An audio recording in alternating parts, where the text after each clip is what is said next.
दीनदयाल उपाध्याय विश्वविद्यालय गोरखपुर ने आमंत्रित किया है, मैं उसका आभारी हूँ। वैसे मेरे पढ़ाई लिखाई और पढ़ाने लिखाने का क्षेत्र पहले गोरखपुर ही रहा है। 1973 से लेकर के 1982 तक मैं गोरखपुर विश्वविद्यालय से एमए किया, रिसर्च किया और फिर दिव्यनाथ पीजी कॉलेज में लगभग 2.5 वर्षों तक अध्यापन किया। तो इस तरह मेरा एक स्वाभाविक जुड़ाव गोरखपुर से है, दीनदयाल उपाध्याय विश्वविद्यालय से है, और उसके साथ ही साथ जो सबसे अधिक जुड़ाव है वह नाथ पंथ के प्रमुख केंद्र गोरखनाथ मठ से है। मैं जब वहाँ था तो प्रायः प्रातः स्मरणीय श्री अवैधनाथ जी के चरणों में जाके बैठता था और गोरख धंधा इत्यादि पर जो चीज़ें पुस्तकों में नहीं मिलती हैं उस पर उनसे डिस्कशन करता था और बताते थे कि देखो गोरख धंधा ये है। वो एक यंत्र दिखाते थे और गोरख धंधा की बात करते थे। तो आज उस परिप्रेक्ष्य में हम गोरक्षनाथ पीठ को प्रणाम करते हैं नतशिर होकर के, और इस शोध पीठ की उपादेयता निरंतर बढ़ रही है, क्योंकि योग क्रियात्मक भी यहाँ जैसा आपने बताया हो रहा है और सैद्धांतिक रूप से भी बातें हो रही हैं। मैं नहीं समझता कि ये बातें कहाँ तक जा रही हैं, लेकिन मैं छोटी सी बात अपनी यहाँ करना चाहता हूँ। समय क्या दिया आप लोगों ने, कितना समय दिया है? जी सर, 1 घंटे का पर्याप्त समय है सर। बाकी सर आपकी इच्छा के ऊपर है सर, आप कम या अधिक सर। नहीं, ठीक है। हम लोग को तो सेवानिवृत्त हुए 10 वर्ष हो गया। 1 घंटा बोलना तो कठिन है, पहले तो बोल लेते थे, लेकिन कोशिश करेंगे कि हम अपनी बात जो भी नहीं रखें। सर, आपकी स्वेच्छा से ही समय है सर, कोई उसमें वो नहीं है सर। तो देखिए, जो भारतीय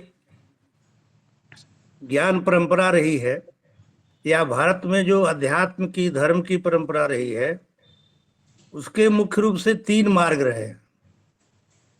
आज हमारे साहित्य का, हमारे समाज का दृष्टिकोण बदल गया है, लेकिन पूरा गोरखनाथ से लेकर के और मध्यकाल 800 वर्षों तक, लगभग 700 वर्षों तक जो हमारा चिंतन हुआ है वह परमात्मा को लेकर के हुआ है, वह परम शक्ति को लेकर के हुआ है। वह एक ऐसा तत्व है जिसके कारण जीव अलग हो गया है, उसको लेकर के हुआ है।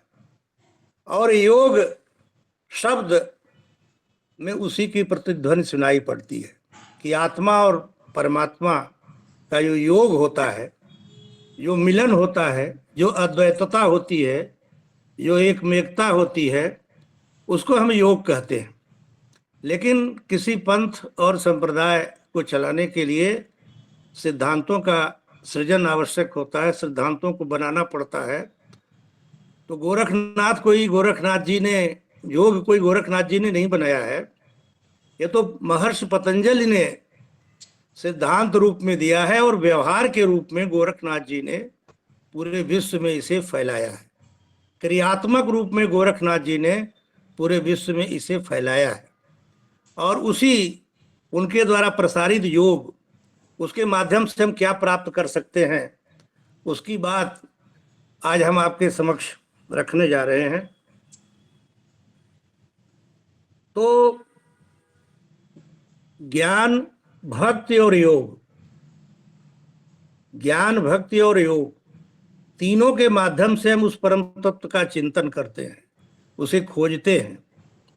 हमारा दर्शन इन्हीं पर आधारित है। इसलिए ज्ञान और भक्ति की बात तो यहाँ करना प्रासंगिक होगा, लेकिन योग, जो योग है उसको लोक में महायोगी गोरखनाथ जी ने ही विस्तृत किया, उन्होंने ही फैलाया, उन्होंने ही जन जन तक पहुंचाया, उसकी उपयोगिता बताया कि भाई ये योग क्या है, केवल आसन है, केवल मन की वृत्तियों का, चित्त वृत्तियों का निरोध है, या समत्वम योग उच्यते है, या कर्मस योगः कर्मसु कौशलम है, ये क्या है? इस बात को लेकर के गोरखनाथ जी ने वर्षों तक साधना किया और उस साधना के क्रम में उन्होंने सांस के माध्यम से, श्वास के माध्यम से, जिसको प्राण साधना कहा गया, वायु साधना कहा गया, ये मुख्य मार्ग है। इसी के माध्यम से गोरखनाथ जी ने बताया कि जब साधक प्राण साधना से अपने तत्व को ब्रह्मरंध्र में स्थापित कर लेता है, तब झिलमिल झिलमिल ज्योति ब्रह्म की दिखाई पड़ने लगती है, जिसका अंश जीव है। उस ब्रह्म का अंश ही जीव है, उसको हम इसी के माध्यम से देखते हैं। लेकिन वो केवल कहने से तो दिखाई नहीं पड़ेगा, उसके लिए कुछ प्रक्रिया अपनानी होगी, और उस प्रक्रिया का नाम ही योग है। इसीलिए कहा गया कि योगः कर्मसु कौशलम, चित्तवृत्ति निरोध है योग, चित्तवृत्तियों का निरोध। आप देखेंगे कि इसके तुरंत बाद, आदिकाल के बाद, जहां गोरखनाथ जी थे उनके तुरंत बाद भक्ति काल आता है हिंदी साहित्य में। लेकिन हिंदी साहित्य का कोई भी भक्त, विद्वान, संत, साधु, वो चाहे सगुण हो अथवा निर्गुण हो, बिना योग के अपनी बात पूरी नहीं करता है। वो समझता है कि उस भक्ति भले है, भक्ति तो सहज है, उसमें कोई भी पढ़ा हो न पढ़ा हो, कोई क्रिया करता हो न करता हो, सभी परमात्मा को भज लेते हैं। लेकिन उसके लिए मन को एकाग्र करने के लिए हमें योग की आवश्यकता पड़ती है। इसलिए तुलसीदास से लेकर के कबीरदास से लेकर के तुलसीदास तक, रैदास तक और अन्य हजारों संत कवि जो मध्यकाल में हुए हैं, उन्होंने योग को महत्व दिया है। वह योग क्या है? हमें जो विषय दिया गया है गोरखवाणी में योग। गोरखवाणी क्या है? गोरखनाथ घूमने वाले साधु थे, चलने वाले साधु थे, बराबर भ्रमण करने वाले साधु थे। वे एक स्थान पर रुकते नहीं हैं, इसलिए उनके विषय में पूरे भारतवर्ष में कहीं न कहीं लोक कथाओं से वो जुड़ जाते हैं। आप पंजाब में जाएंगे, हरियाणा में जाएंगे, उत्तर प्रदेश में, मणिपुर में, त्रिपुरा में, आप पश्चिमी घाट में जाएंगे, केरल में, मद्रास में, कर्नाटक में, कहीं भी आप जाएंगे तो गोरखनाथ से संबंधित कथाएं मिल जाती हैं। पश्चिमी घाट, पूर्वी घाट, यहाँ पर तो एक से एक कथाएं मिलती हैं। इनके विषय में कहा जाता है कि उनके गुरु मच्छेंद्र नाथ पश्चिमी घाट में साधना कर रहे थे, तो गोरखनाथ जी वहाँ प्रहरी का काम कर रहे थे। एक साधु मिलने आया तो उन्होंने कहा अभी गुरुदेव नहीं मिलेंगे। पश्चिमी घाट में आप सोच लीजिए कहाँ तक उनका विस्तार था। फिर उन्होंने, साधु जब माना नहीं, स्वीकार नहीं किया गोरखनाथ जी की बात, तो साधु को थोड़ा बल का प्रयोग करके गोरखनाथ जी ने हटा दिया। और जब मच्छेंद्र नाथ से जा करके ये बात उन्होंने बताया तो मत्स्येंद्र नाथ ने कहा कि तुमने योग को नष्ट कर दिया, तुम्हें हमने सिपाही बना के वहां नहीं रखा था, एक योगी बना करके रखा था, और पुनः तुम जाओ 12 वर्ष का योग करो। और बहुत अन्य विनय करने पर 5 वर्ष का योग पुनः उन्हें दंड के रूप में स्वीकार करना पड़ा, और फिर वह योगी के रूप में हमारे सामने आते हैं। आप जानते हैं जीवन में द्वंद्व है। आज आप देखिए, आज योग की कितनी उपयोगिता बढ़ गई है। उस द्वंद्व को समाप्त करने के लिए गोरखनाथ जी एक से एक उपदेश देते हैं, और वे उपदेश जब वो देते हैं तो उसमें कोई क्रमबद्धता नहीं है, कोई क्रमबद्धता नहीं है, या कोई प्रक्रिया का वो पालन नहीं किया गया है, या कोई क्रिया द्वारा उसको नहीं बताया गया है। वो उपदेश देते चले जाते हैं, आगे बढ़ते चले जाते हैं, और कहते हैं कि भाई इस तरह हम रहेंगे, अपने जीवन को रखेंगे तो जीवन सुखमय होगा, काया निरोग होगी, और हम उस परम तत्व से मिल सकेंगे जिससे हम बहुत दिन पूर्व विलग हो गए थे। इसलिए वो कहते हैं कि द्वंद्वों के बीच में संतुलन स्थापित करना योग है। हम आज कितने द्वंद्वों से घिरे हुए हैं, कहीं बेरोजगारी है, कहीं वायु का प्रदूषण है, कहीं धुआं का प्रदूषण है, कहीं व्यक्तियों का, संप्रदायों का प्रदूषण है। गोरखनाथ जी कहते हैं उन सारे प्रदूषणों से बचने के लिए, उन सारे द्वंद्वों को समाप्त करने के लिए हमें योग की शरण में जाना पड़ेगा। इसलिए वो कहते हैं कि योगी कौन है, योगी कौन है, उसका लक्षण बताते हैं। कहते हैं योगी सो जे मन सो मन जो, योगी से जो मन जोगवे, बिन बिलाइत राज भोगवे, कनक कामनी त्यागे दोई, सो जोगेश्वर निर्भय हो। कनक कामनी का हमें त्याग करना पड़ेगा, हमें मन की साधना पर बल देना होगा। योग, गोरखनाथ जी के संदर्भ में बराबर कहा जाता है गोरखनाथ जी हठ योगी थे, तो केवल शरीर पर, काया पर ध्यान देते थे, ऐसा नहीं है। गोरखवाणी की तमाम साखियों में आप देखेंगे तो जो मुझे मिली हैं 275 साखियां, 60 उनके शब्द हैं। और गोरखनाथ से मत्स्येंद्रनाथ की गोष्ठी हुई है, गणेश की गोष्ठी हुई है, दत्तात्रेय की गोष्ठी हुई है। जो योगवाणी, जो योगवाणी मिलती है, गोरखवाणी जो मिलती है, उसमें 275 साखियां और 60 पद हैं, जिसको हम पद कविता में कहते हैं, लेकिन संत लोग और साधु लोग या योगी लोग उसको पद नहीं, शब्द कहते हैं। तो उस शब्द को खोजते हुए जहां आप जाएंगे, 275 साखियों में लगभग 200 साखियों में केवल योग की चर्चा गोरखनाथ करते हैं। कहते हैं योग यह है, योग यह है। जैसे क्या है, लाल बोलंती अम्हे परी, उतरिया मूठ रहे उर्वारम, थित विहुड़ा झूठा जोगी, ना तस्वार न पारम। जो माया और मूढ़ता को लेकर के चलता है, जो माया और मूढ़ता को लेकर के चलता है, वो सच्चा योगी नहीं कहा जा सकता। योगी बनने के लिए इसका त्याग हमें करना पड़ेगा। फिर वो कहते हैं कि उलटिया पवन सट चक्र वेधिया, ताते लोहे सोखिया पानी, चंद सूर दो निकरी राख्या, ऐसा अलख बिनाड़ी। जिसने सूर्य और चंद्र नाड़ियों को अपने बस में कर रखा है, वही योगी है। जब हम योग की चर्चा करते हैं तो गोरखनाथ के पहले सिद्धों ने, और या उनके जमाने में भी सिद्धों ने बहुत से ऐसे पारिभाषिक शब्दों का प्रयोग किया था। और गोरखनाथ की जब गोरखवाणी हम पढ़ते हैं तो उसमें भी ये पारिभाषिक शब्द हमारे सामने उभर कर आते हैं। अगर इन शब्दों का ज्ञान, इन शब्दों का अर्थ, इन शब्दों का तात्पर्य हमें नहीं मालूम है, तो मैं समझता हूं कि गोरखवाणी का सही अर्थ हम नहीं लगा पाते हैं।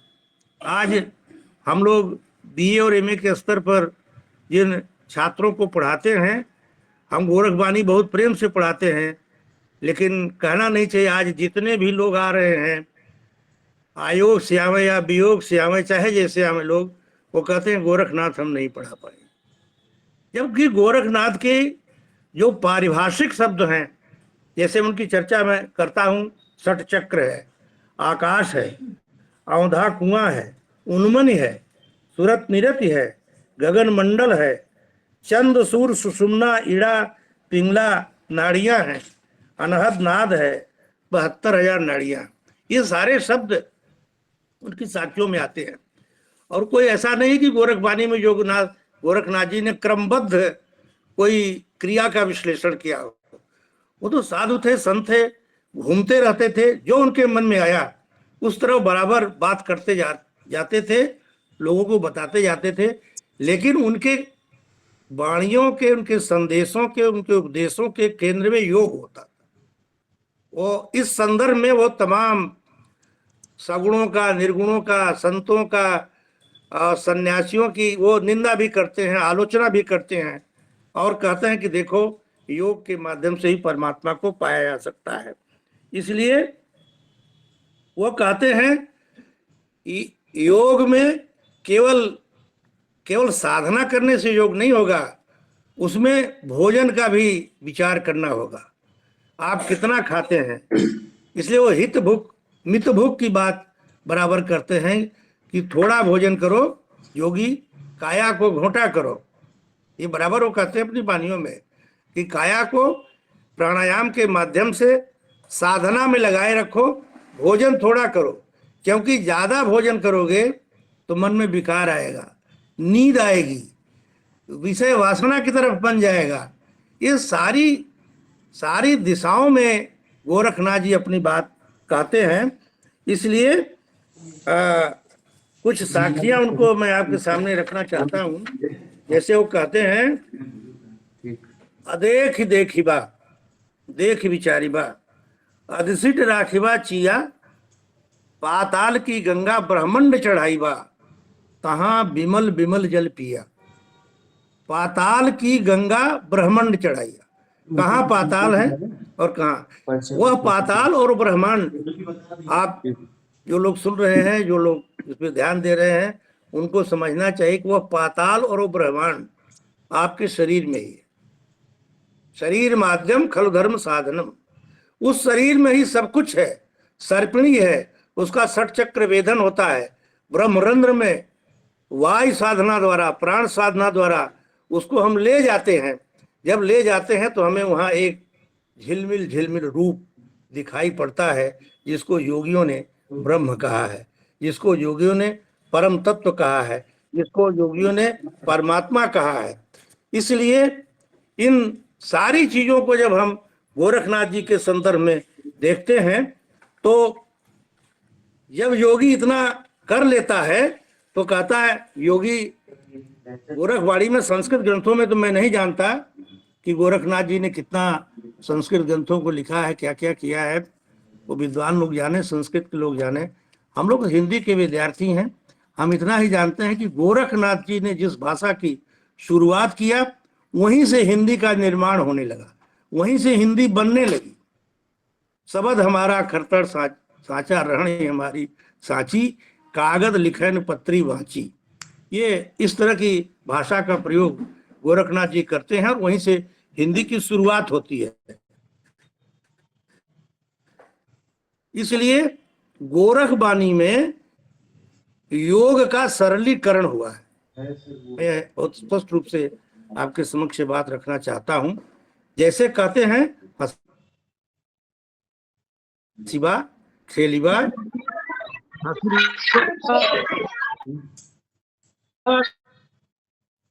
खेलीबा गाइबा गीत कर राखी अपना चित्त। अपने चित्त को दृढ़ कर रखो, अपने चित्त में दृढ़ता लाओ, अपने मन में काम क्रोध से बचो। वो गोरखनाथ जी उसको सामान्य जन के लिए कहते हैं कि भाई आप हंसो खेलो, ले मन को भंग मत करो, चित्त को इधर उधर जाने मत दो। इसलिए वो कहते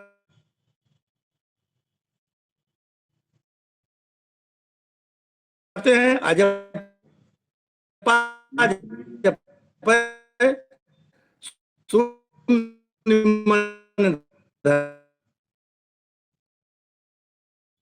अरे पांचों इंद्रिय निग्रह करें। पांच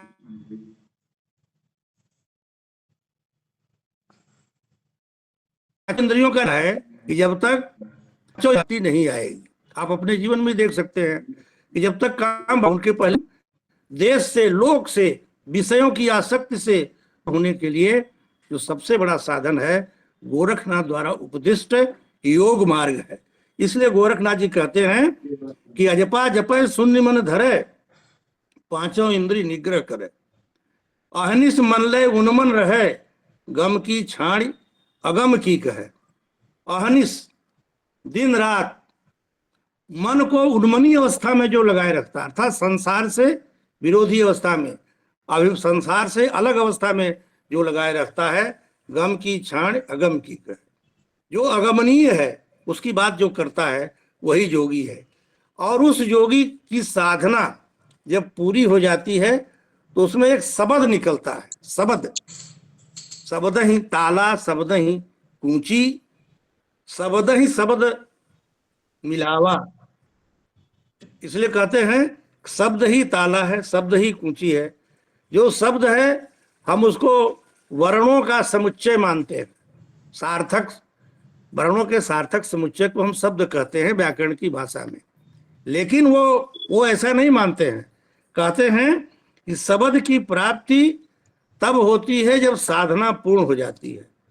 इसलिए शब्द शब्द नहीं होता, वर्णों का समुच्चय भी नहीं होता। इसमें पिंड से ब्रह्मांड, शून्य से सोहम, भक्ति से शक्त, गुरु से परमात्मा, देश से काल और क्रिया की सिद्धता तक वर्णन शब्द में होता है। यह योग साधना से निकली वाणी होती है। सिद्धों और साधकों ने अपने अपने ढंग से शब्द की चर्चा किया है। इसलिए जब हम गोरखनाथ की वाणी पढ़ते हैं तो उसमें शब्द बहुत आता है, शब्द शब्द का प्रयोग बहुत हो गया है। मैं इसलिए शब्द शब्द को स्पष्ट कर देना चाहता हूं। गोरखनाथ जी कहते हैं, आज डॉक्टर भी कहते हैं, बड़े बड़े डॉक्टर भी आज कहते हैं कि थोड़ा बोले थोड़ा खाए, तिस घट पवना रहे समाए, बोलत बोलत तत्त न साही। हमारे संतों ने कहा है कि बोलते बोलते कम बोलो। कबीर दास तो इसी काशी में थे, अधिका भला न बोलना, अधिका भला न चूप, अधिका भला न बरसना, अधिका भला न धूप। संतों ने सारी चीजें गोरखनाथ जी से ग्रहण की थी। स्पष्ट प्रभाव है गोरखनाथ जी का संतों पर। इसलिए कहते हैं थोड़ा बोले थोड़ा खाए, तिस घट पवना रहे समाए। जो पवन है वही प्राण शक्ति है। योग का जो परम तत्व है वो पवन है, अर्थात प्राण है। प्राण क्या है? पवन है। पवन और प्राण पर्याय है। तो जो थोड़ा खाता है, थोड़ा बोलता है, साधना करता है, उसके घट में ही पवन रहता है। मन पवना लय उन्मनि रहे, धरिबा ते जोगी तत्सार, आहार तोड़ो निद्रा मोड़ो, कबहू न होएगा रोगी। गोरखवाणी में कहते हैं कि आहार कम करो, चावल दाल गोरखपुर में बहुत खाते हैं लोग, वो कम करो और कम से कम भोजन करो, निद्रा को भगाओ। आप सोचेंगे कि हम जितना सो लेंगे स्वस्थ रहेंगे, यह सिद्धांत सही नहीं है, गलत है। गोरखनाथ जी योग के माध्यम से कहते हैं कि आहार तोड़ो निद्रा मोड़ो, कबहू होएगा। अति आहार इंद्री बला करे, क्या इसी का फोट। तो इसलिए गोरखनाथ जी कहते हैं कि योग शरीर का नहीं, मन का व्यापार है।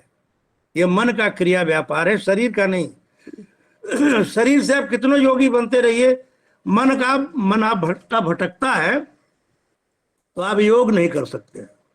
इसलिए मन को भटकने के लिए प्राणायाम की साधना करनी पड़ती है।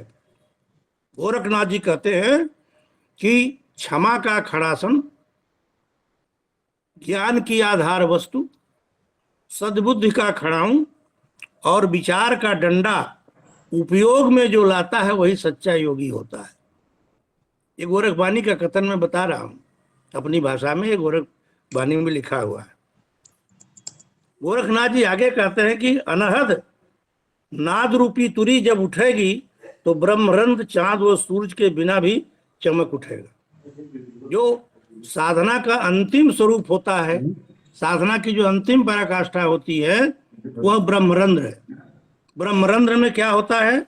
अवधु दमको गहिबा उन्मनि रहिबा, जीव बाजबा अनहद तूरम, गगन मंडल में तेज चमंके, चंद नहीं तहां तूरम। कहते हैं कि अनहद नाद रूपी जब आवाज उठती है, एक अनहद शब्द भी है इसमें, अनाहद नाद। इसलिए योग साधना के क्रम में गोरखनाथ कहते हैं कि प्राणायाम से, सहस्र नाड़ियों के संचालन से, करोड़ों नाद के प्रतिध्वनि से और 72,000 नाड़ियों के गतिमान होने से उत्पन्न प्रकाश योगी की सिद्धावस्था है। योगी की सिद्धावस्था क्या है? योग की सिद्धावस्था क्या है? अवधु सहस्र नाड़ी पौंड चलेगा, कोट झमंके नादम, 72 चंदा बाई सोखा, किरण प्रकटी जब आदम। जो आदि किरण है वो जब प्रकट होती है तो ये सारी चीजें विलीन हो जाती है। इसलिए गोरख बाणी के संदर्भ में एक शब्द और बहुत आता है, उलट बांसी, जो संसार में देखने में विपरीत विपरीतार्थक होती है, लेकिन उसका अर्थ योग के उसका अर्थ योग में बहुत अच्छा माना जाता है। जैसे कहते हैं, उल्टंत नादम पलटंत वादम, बाई के घर चीन्ह शिवेंदम, शून्य मडल तहां नीझर झरिया, चंद सूरज ले उन्मन। चंद और सूरज के योग से उन्मनावस्था आती है, इसमें पिंड ऊर्ध्वगामी हो जाता है। इन सारे संदर्भों में जब हम विचार करते हैं तो गोरखनाथ जी का योग हमारे शरीर के लिए, हमारे मन के स्वस्थ रखने के लिए बहुत ही उपयोगी होता है। अपनी साखियों में वो बार बार कहते हैं, उन्मन रहिबा भेद न कहिबा, पियबा निझर पानी, उल्टा पवन गगन समोई। अब देखिए, पवन की गति तो अधोगति होती है, लेकिन जब हम उल्टा उसको करते हैं तो वही योग बनता है। प्राणायाम के द्वारा, सांस साधना के द्वारा जब हम करते हैं तो वही योग बनता है। इसलिए निश्चल घट बैसिबा पवन, निरोधिबा करे न होगा रोगी। कुंभक द्वारा जब हम कुंभक में भरते हैं, सांस को कुंभक में उठा करके भरते हैं और रोकते हैं। गोरखनाथ जी बार बार अपनी साखियों में कहते हैं कि हम दीर्घजीवी तभी हो सकते हैं जब हम जितना कम सांस लें, कुंभक में उसको रोकें, सांस को रोकें अपनी जगह, उतना ही, और कच्छप इत्यादि से उसकी तुलना करते हैं। इसलिए गोरख कहें सुन उरे अवधु, जग में ऐसे रहना, आंखें देखिबा काने सुनिबा, मुखते कछु न कहना। योगी को ऐसे रहो, सब चीजें देखते रहो, कान से सुनो, आंख से देखो, लेकिन मुख से मत कहो। जिस दिन मुख से कह दिए उस दिन योग नष्ट हो जाएगा, योग भ्रष्ट हो जाएगा। उस पर हमें प्रतिक्रिया देने की जरूरत नहीं है। यह समत्तम योग का एक उदाहरण वो बार बार देते हैं। गोरखनाथ जी कहते हैं कि योग की प्रक्रिया का एक रूप यह भी है, ईड़ा चंद्र का, पिंगला सूरज का और सुषुम्ना वाणी की द्योतक है। इन नाड़ियों के माध्यम से वो योग की चर्चा बार बार करते हैं। अंततः कहा जा सकता है कि योग जीवन में बहुत उपयोगी है और स्वस्थ काया रहने के लिए, प्रसन्न बदन रहने के लिए, स्वस्थ जीवन जीने के लिए योग को हमें अपनाना होगा। लेकिन योग को अपनाना, उसका आचरण करना इतना आसान नहीं है। गोरखनाथ जी गोरखवाणी में कहते हैं, नव नाड़ी 72 कोठा, ये अष्टांग सब झूठा, ऊंची ताली सुखमन करे, उलट जिम्भा के तालू धरे। अब ये देखिए, हिंदी कह रहे हैं कि नव नाड़ी 72 कोठा, 9 नाड़ियां और 72,000 ये नाड़ियां जो हैं ये, और अष्टांग योग, ये सब झूठा है। जब योगी अपने जिह्वा को, अपने जीभ को तालू में ले जाकर सटा देता है, तब वही योग की अंतिम अवस्था होती है। इसलिए योगी कहते हैं, सिद्ध योगी क्या है, वो कहते हैं एक रूपक देते हैं। हिंदी के गोरखनाथ जी को रूपक उनका देखिए, वो कितने अच्छे ढंग से योग के माध्यम से इतने शुष्क और नीरस विषय को कितने अच्छे ढंग से योगी गोरखनाथ समझाते हैं। कहते हैं, अवधू काया हमारी नाली बोलिए, दारू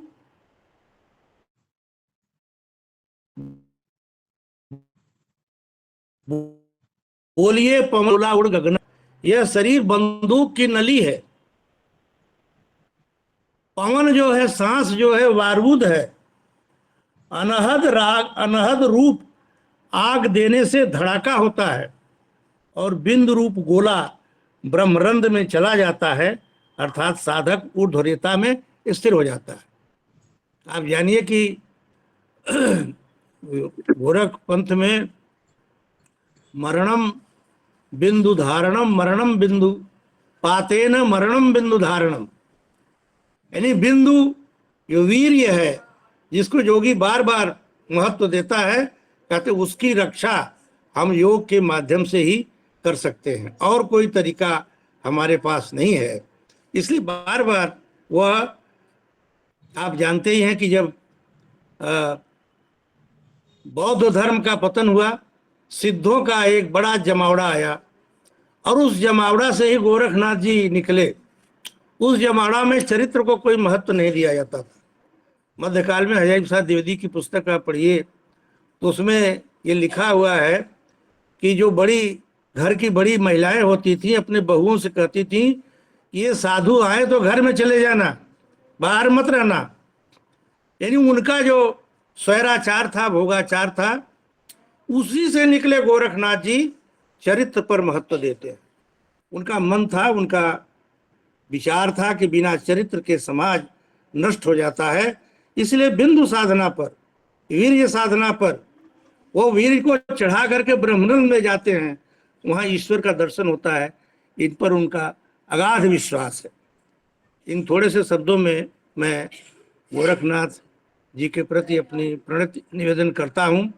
लेकिन योग ये तो हम लोग बतकही कर रहे हैं, जिसको भोजपुरी में कहा जाए। ये योग, इससे न जाना जा सकता न हल हो सकता है। इसको जानने के लिए आप लोग जो प्रातः काल शायद क्रिया करवाते हैं योग का, वह ज्यादा उपयोगी होगा।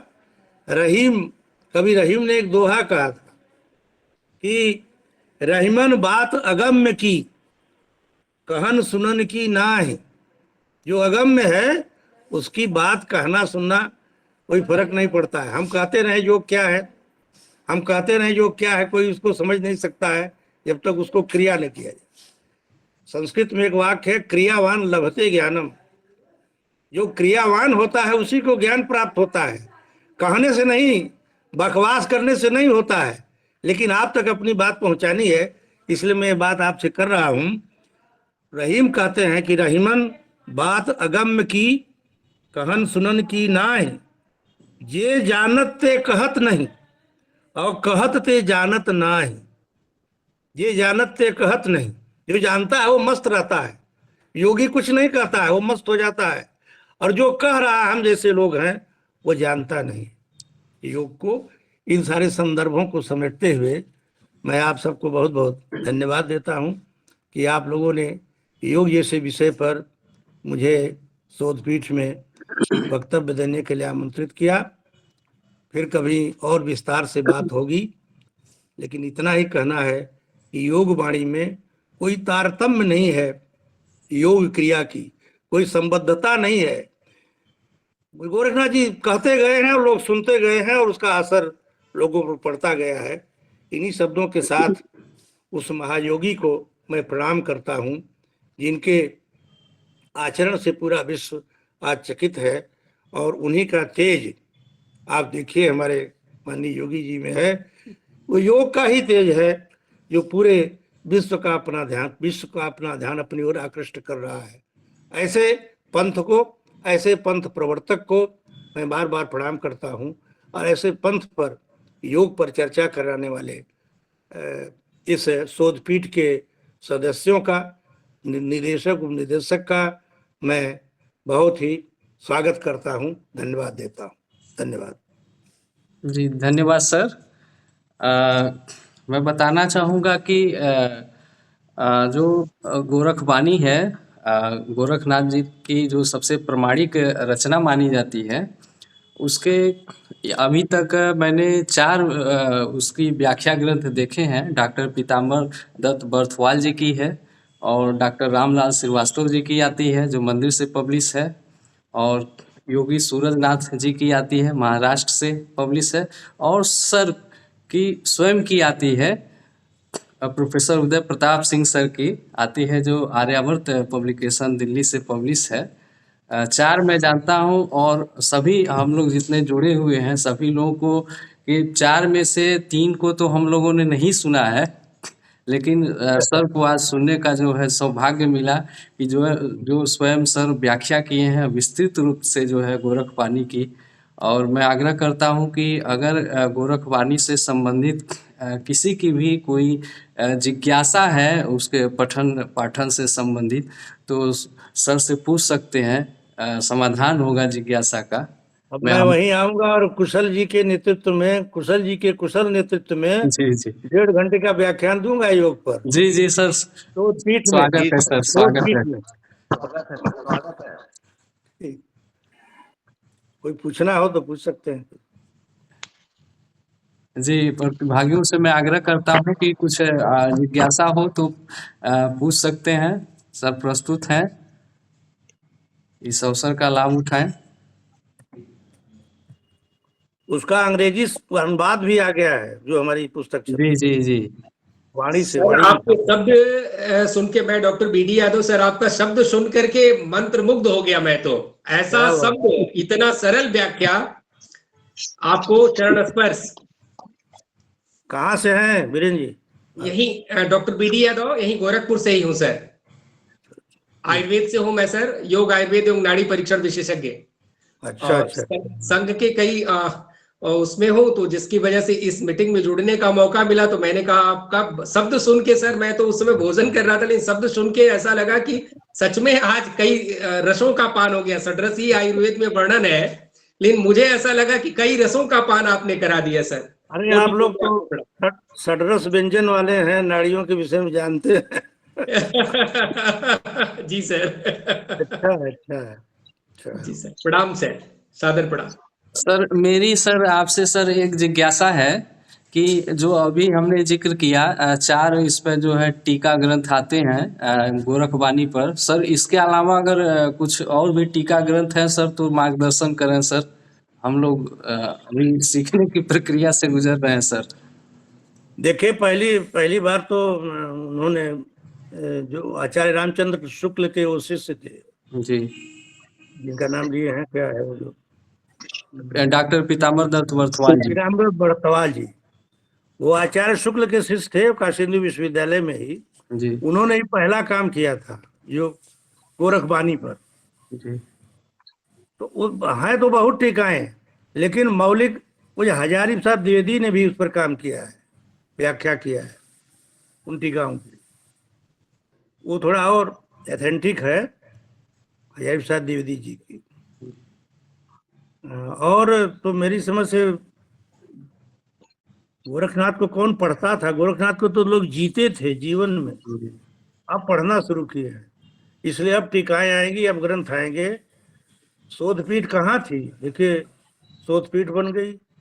अब इसी तरह विकास होगा, और जो योग का लाभ है पूरे समाज को, शरीर माध्यम खलु धर्म साधनम, शरीर ही सबसे बड़ा साधन है, उसको मिलेगा, मानवता का कल्याण होगा।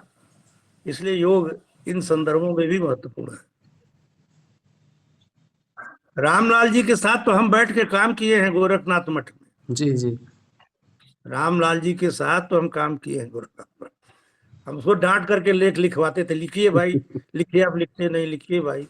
तब मैं वही दिव्यनाथ कॉलेज में था, उनके घर जाकर के हम 2-2 घंटा बैठते थे, और पाठों पर बड़ा झिकझिक होती थी कि ये पाठ सही, ये पाठ सही, ये पाठ सही, इस तरह चलता था। जी, धन्यवाद सर। अब इस कार्यक्रम को आगे बढ़ाते हुए मैं धन्यवाद ज्ञापन के लिए महायोगी गुरु श्री गोरखनाथ शोधपीठ के उपनिदेशक डॉक्टर कुशल नाथ मिश्र सर को मैं आमंत्रित करता हूं। सर मुझे सर का जी, जी, बताएं। जी, मैं doctor Radha Rani Singh R Kanya degree college से बोल रही हूँ, इलाहाबाद। सर आपका व्याख्यान बहुत ही ज्ञानवर्धक रहा सर, बहुत सारी नई चीजें जानने को मिली सर, आपको बहुत बहुत प्रणाम, धन्यवाद। इलाहाबाद में आप मिली नहीं, मैं तो 4 साल था वहां पर। हाँ सर जी, मैं आर कन्या डिग्री कॉलेज में हिंदी विभाग में नहीं हूँ सर, शिक्षा शास्त्र विभाग। कोई बात, कोई बात। सर प्रणाम, कुशल नाथ मिश्रा सर। जो ये हमारा योग की कार्यशाला का व्याख्यान सत्र चल रहा है, आज इसके जो हमारे वक्ता हैं आदरणीय प्रोफेसर उदय प्रताप सिंह सर, जो पूर्व कार्यकारी अध्यक्ष हिंदुस्तानी एकेडमी प्रयागराज में से हैं, सर का जो संबंध है इस गोरखपुर से, गोरखनाथ शोध से, गोरखनाथ मंदिर से, पूर्व से रहा है। सर इस शोध पीठ के अभिभावक हैं, मार्गदर्शक हैं, और जब जब हम लोगों ने सर को याद किया, सर ने एक मार्गदर्शक और उत्साहवर्धक एक वक्ता के रूप में सर उपस्थित रहे हैं। आज सर का जो गोरखवाणी का जितने सरल और सहज ढंग से प्रस्तुतिकरण किया गया है, निश्चित ही ये जितने भी हमारे इस मंच पे श्रोतागण जुड़े हुए हैं, जिसमें शिक्षक भी हैं, शिक्षिकाएं, छात्र छात्राएं हैं, निश्चित ही लाभान्वित हुए होंगे। इतना आसान और इतना सरल कि सभी लोग जुड़ जा रहे थे उससे, आपका प्रस्तुतिकरण था सर। सर आपका हार्दिक स्वागत है और के साथ अभिनंदन है। मुझे कुछ विलंब हो गया, मैं उपस्थित नहीं हो पाया, अभी आया हूं, इसलिए अभिनंदन के साथ सर आपका हार्दिक आभार। धन्यवाद। इस मंच पर और भी हमारे सारे छात्र छात्राएं जुड़े हुए हैं, शिक्षक हैं, शिक्षिकाएं हैं, और सभी जितने भी लोग जुड़े हुए हैं, मैं सबका हार्दिक आभार व्यक्त करता हूं। इस शोध पीठ के जितने हमारे सहयोगी गण हैं, जिनके कारण ये एक्टिविटी हो रही है, सुबह हम इसके प्रशिक्षण कराते हैं और फिर एक व्याख्यान सत्र कराते हैं। आप सभी का हार्दिक आभार और अभिनंदन। आदित्य मिश्रा जी कुछ पूछना चाह रहे हैं। जी पूछे आदित्य जी, पूछिए आप। जी सर नमस्कार, आवाज मिल रही है मेरी? हाँ आवाज आ सर रही है मेरी आपको? आवाज मिल रही है?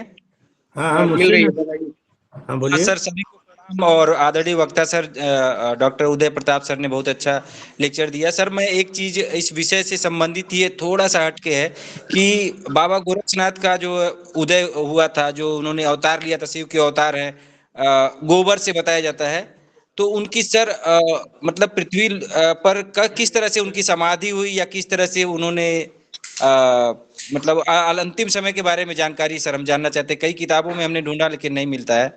क्या? उनका उदय होना तो मालूम है, उन्होंने अवतार लिया था गोबर से बाबा मत्स्येंद्रनाथ के आशीर्वाद से, लेकिन उनकी समाधि या उनका अंत किस तरह से? शरीर त्याग उनका कैसे हुआ होगा ये? अरे जोगी था सो रम रहा, आसन रही विभूत। सही है।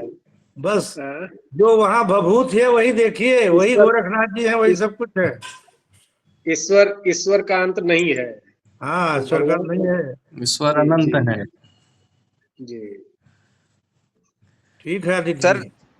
जी सर, अगर एक लाइन और अगर आप बता पाए सर, किसी किताब वगैरह में इसका जिक्र हो कि परित्याग किस समय हुआ था, कब, कहाँ? ऐसा कुछ नहीं, कहीं ऐसा कहीं कुछ नहीं है। हम तो मानते ही नहीं कि योगी महायोगी गोरखनाथ जी चले गए। हम तो मानते हैं वो योगी आदित्यनाथ जी के शरीर में अभी भी है वैसे ही। आप जानते नहीं, गोरखपुर में एक बहुत बड़ा सेमिनार हुआ था, ये 80-81 की बात है, और एक संस्कृत के विभागाध्यक्ष थे शुक्ल जी, करुणेश शुक्ल जी।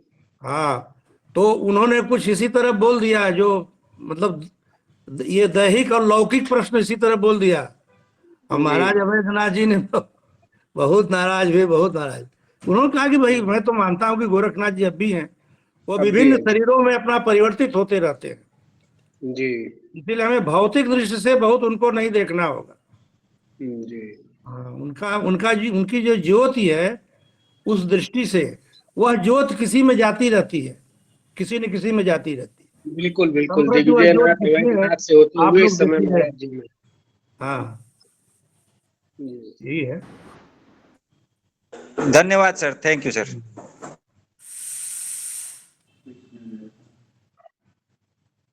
धन्यवाद सर। अब इसी के साथ आज का सत्र की अब समाप्ति की घोषणा की जाती है। कल पुनः हम लोग एक नए विषय के साथ सुबह 11 बजे उपस्थित होंगे। तब तक के लिए धन्यवाद।